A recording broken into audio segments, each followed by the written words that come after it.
What we're doing is that we're putting insulation, installing insulation, and we're putting these little batons to make sure they hold.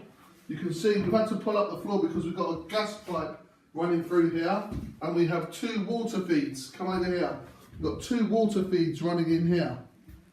Yeah. So we'll take up the floorboards. All the floorboards come up, and we will then put the insulation in, and then we finish it off with the tongue and groove boards on the top. Most important thing here, when you insulate, you must ventilate. So let me show you out here. See these air bricks here?